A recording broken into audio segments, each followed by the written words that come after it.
Hi, my name is Amanda, and this is the fourth in a series of podcasts that I'm doing to share a little bit about what I'm making and reading. I'm going to link up with Jenny at Yarn Along at the Small Things blog, and you can find all of the details about my blog and hers in the description section of this video. If you're joining me from the blog, thank you, and I hope that you will show me that you like it by subscribing to the blog. And if you are joining me from YouTube, I appreciate it. Hit the subscribe button, or you can come over and subscribe by email to the blog as well. I'm also on Instagram, and I'm having a lot of fun over there with a lot of knitty friends and otherwise. So look me up on Instagram, and all of those details of how to find me on Instagram and Ravelry can be found on the blog. I have a couple of notes here from to help me follow up on things that I've mentioned in the previous podcast, and then also to keep me in line as I move forward and make sure I want to hit all of my points. For starters, I want to discuss the Babble hat. I did not know last week when I asked for your advice and your experience that Susan B. Anderson had already written a set of notes to go along with the Babble hat because several people were having it come out too large. Kate informed me of that, and I looked it up, and then a couple of other people said that they just knit it in worsted weight and it comes out fine.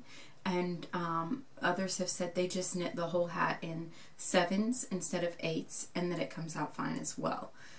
So moving forward, I think I might just abandon the Jameson yarn instead of trying to hack it all together, a little bit here and a little bit there, after the New Year's, and make the Babble hat in some worsted weight wool that I already have in my stash. I wanted to follow up on Get Your Yarn Wishes Granted, hashtag Get Your Yarn Wishes Granted, which is a fun thing that's been going on Instagram in the last couple of weeks. I got my yarn wish granted by a really excellent gal from Texas. Her name on Instagram is ARASAN_ATX, Arasan ATX. And she sent not one. My wish was for one ball of nice sock yarn. Not one, but 3 super fun balls of sock yarn. One is Knit Pick Stroll, and it's hand painted, and the colorway is Pony Ride. It's got like a mushroom brown and a chocolate brown, black, gray, some very light gray or ivory, and also this really mustardy color that I know that Bob Ross would have a name for, but I don't know. Is it yellow ochre? Not really. Really fun color that I like a lot in here. Then I also have 2 balls of online Super Sock 100. They're both in the Jungle Color series. One of them is purple, gray, and black, and the other one is a kind of watermelon red, gray, and then just the littlest bit of teal, or it's not a very strong teal. It's kind of in between teal and a sky blue. So those are both going to be very exciting to do something with. I just can't believe she's so generous. So thank you very much there. Moving on to follow up on my sister's Pearl Soho linen crossback apron. I've not made a lot of progress on that. Same as with my brother-in-law and the Jane hat. I don't actually need to give those gifts until New Year's Day. So I am going to hold off a little bit on that crafting, although I know I shouldn't, because the week after Christmas is going to be more full than I'm giving it credit for, because we will have visitors. But I'm going to hold off until at least next week to get those pockets cut and embroidered, and then I will assemble the apron the week after that, and I will be sure to post lots of pictures and talk about it again here. I did go online to the Pearl Soho post, and I asked them a question about which part, which pattern piece of the pocket I should be embroidering to make sure that none of the embroidery was seen from the inside or the back, from the front side or the back side of the apron. I'm pretty sure it's pattern piece B. But I've been a little disappointed because twice I tried to post a comment to ask that question, and it isn't going through, or they're not, the moderator isn't putting it through, and it hasn't been answered for 5 days now. So I'm kind of frustrated with that project, but I will soldier on with that next week. We are also in the middle of tearing out part of a wall in our basement, so that has had my sewing and crafting section a little preoccupied down there with tools and that sort of thing, but hopefully that'll be done soonish. My husband's doing a really great job with that project. Also last week I asked about your favorite increase for the raglan sleeve, and I got a lot of different responses. The pattern that I am using for the new baby sweater just says increase here, increase there, and it's written very confusingly, because it says on this row you just increase to the one side of the stitch marker, and then on this next row you just increase on the other side of the stitch marker. And if you're using the same increase, then it doesn't matter why, it doesn't matter, you should just increase in the same spot every row. And so that made me wonder if the person wasn't trying to say that I needed to make one left and make one right as I went down the way, or if they were assuming that I knew what increase I was supposed to be using, but the pattern didn't really elaborate. So between the new baby sweater, I've been using the make one left and make one right, and then it's also the increase of choice in the Emerald City Shawlette, which I'll show you in a minute. And I really struggled with learning these stitches at the beginning because it seems so counterintuitive. Some of the places that you use the left, you use the left on the right side of the shawl as you're looking at it, but the left side of the shawl as you're wearing it, and then you use the right on the left side of the shawl as you're making it, and the right side of the shawl as you're wearing it. And so I'm really kind of turned around and backwards about which one I'm supposed to be using at which time. But I had been having to read the tutorial every time. Okay, put the needle in the front, knit in the back, that sort of thing. And then I had this aha moment courtesy of my mother-in-law, because she has taught herself, she grew up dyslexic and has taught herself all of these little ways to remember things based on different coping mechanisms. And one of her things is to remember to count out the number of letters in a word, and then find another word with the same amount of letters that helps you remember. So when I'm knitting the make one left, you enter the loop from the front to the back and knit in the back of the loop. So you say back twice, and back has 4 letters and left has 4 letters. Make one left, enter through the front to the back, knit in the back. And then likewise with make one right, you enter from the back to the front and you knit in the front, and front has 5 letters and right has 5 letters. So now I'm unstoppable with my make one left and my make one right, and I'm just making here and making there, and I'm remembering, and it is nice to not have to look at the tutorial every single time. So that's just a little helpful hint that I have picked up along the way with these projects. To talk about my knitting progress and what's on the needles, the new baby sweater, I've not had any progress on the new baby sweater. But I did buy the circular needle that I need to keep going. The baby was born for whom the sweater is being knit. It is a boy. And at first I kind of balked because the yarn is peachy, but I'm convinced that it's orange. And I'm going to soldier on with that. The little fella's name is Robert Fox, and he's going by Fox. Robert is the mother's father's name. And so his name is Robert Fox, but he's going by Fox, which I thought was kind of sweet. And then the orange little sweater, will just be peachy perfect for him. So I'm going to crank that out and get that done. He was 8 pounds and some ounces, I can't recall, but having never made this sweater before, I don't know how it's going to work up, or the size or the gauge with this yarn, and so we will see. It'll be fine so long as it's not tiny. The Jane hat, again, like I said, no progress, waiting until after Christmas to get that done. I have this shawl, the Emerald City shawlette that I've been working on for my friend's almost 2-year-old. And it's beautiful and I love it. The yarn is really incredible and the colors are coming out beautifully. You can see I'm at the very end of my ball of yarn and it's just got this incredible hot pink that's going to cap off the lace work here at the end, and I think it's going to be perfect.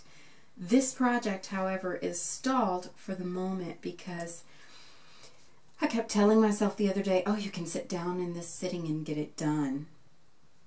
And then knitting, and started panicking about the amount of yarn that I had left. And for some reason I got myself worked into such a frenzy over the amount of yarn.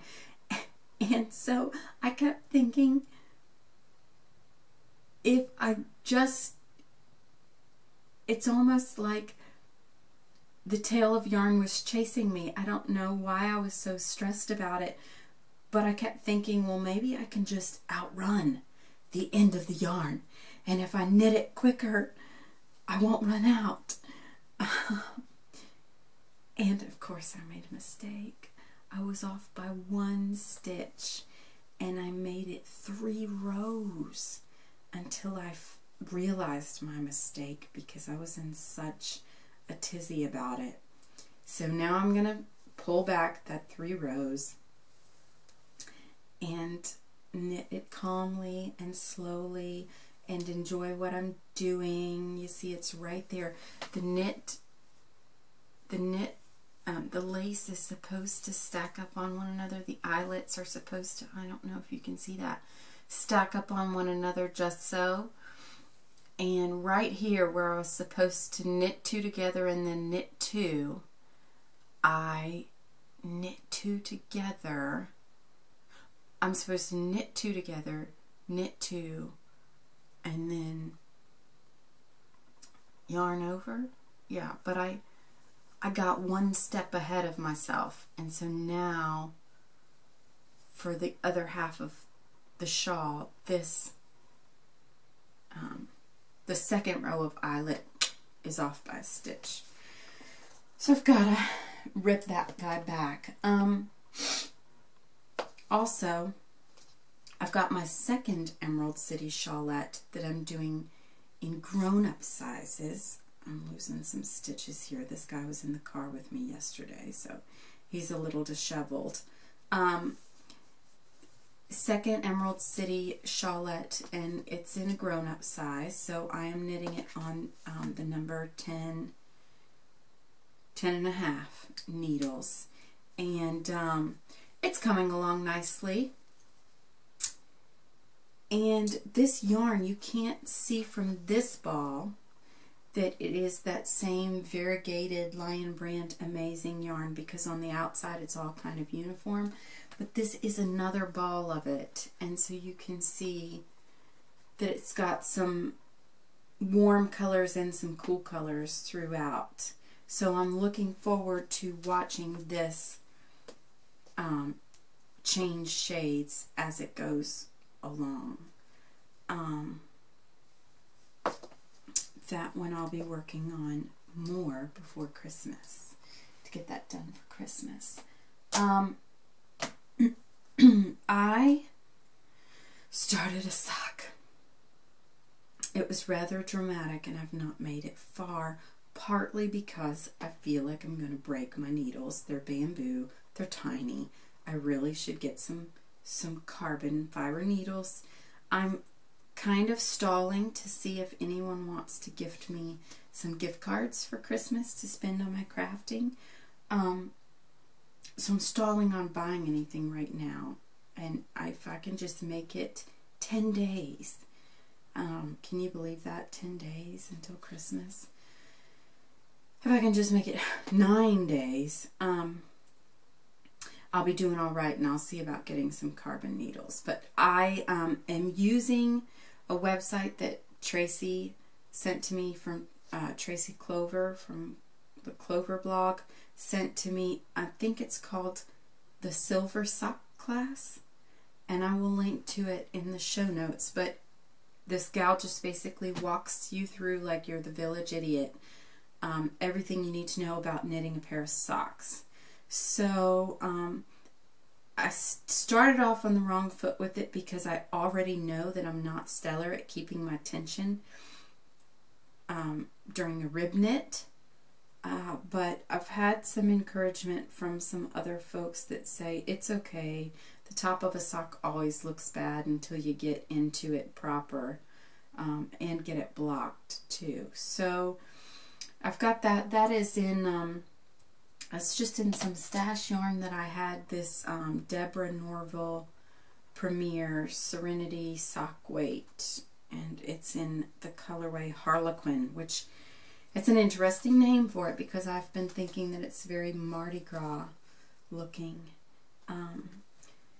So yeah, we'll see. When life calms down, we'll see if I can make some progress on that starter sock. I'm not going to use my pretty sock yarn until I've gotten my starter sock done.